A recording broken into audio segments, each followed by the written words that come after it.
Today is the American Lung Association's Turquoise Takeover, as well as Lung Cancer Action Week. Lung cancer remains the leading cause of cancer deaths among both men and women here in Colorado. So our 9 News medical expert, Dr. Kohli, is joining us this morning. Thanks for coming in. Good morning, guys. So I think a lot of people don't know this, but even if you have never smoked, you can still get lung cancer. 10 to 20% of lung cancers are not smoking related.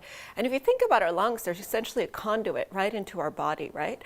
I mean, they protect us. Of course, they filter the things that get in. But if you're inhaling toxins, whether that's air pollution, whether that's radon, whether that's occupational exposure to things like asbestos and such, they're going right into your lungs where they can cause damage. Which we also hear about people who maybe live near chemical plants or power plants, and that could be another way. So especially people who live in those communities, who should be getting screened for this, and how do you go about that? You know, we put the smokers in the highest risk category because, of course, 80 to 90% of lung cancers are smoking related. But I want to point out that vaping and smoking marijuana are now the new tobacco. So people often say, if I see them in the office and they're like, oh, I just smoke marijuana, and they think it's somehow different than smoking nicotine. But it actually, for your lungs, that cigarette smoke, whether it's marijuana or anything, it's very activating, causes the inflammation.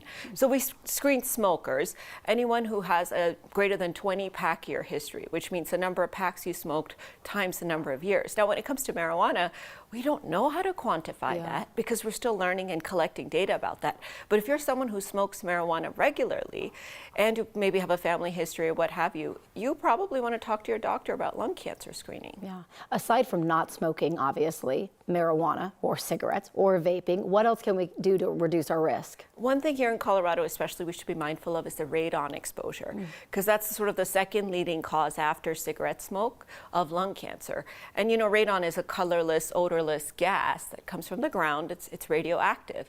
And oftentimes we might move into a home or something, not even realize that we're sort of silently being exposed to this. So get your homes tested for radon. That's very important. Avoid secondhand smoke exposure, obviously.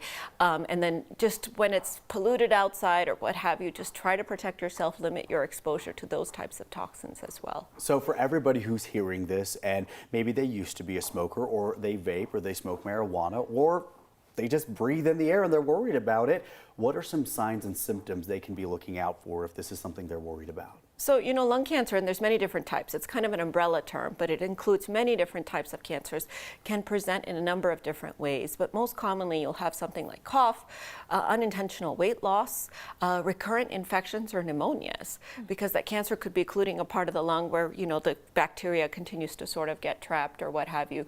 Swollen lymph nodes, wheezing, shortness of breath, coughing up blood. These are all signs of lung cancer. But remember, by the time it gets to that point, it's already pretty advanced. Yeah. So screening, especially for somebody who actively smokes or has a strong smoking history within the last 15 years, is really the way to actually change a very fatal cancer, the #1 cancer killer of men and women, into something that's much more treatable. And clearly in Colorado, we have greater risk because of those radon levels in so many homes. Yep. That's exactly right. And that is a modifiable risk factor. Right. You know, our family history, our genetics, we can't change, but what we expose our lungs to, what we're putting inside our lungs, you know, direct conduit to our body is so important. Dr. Kohli, well, thank you for making us aware of that. We appreciate it.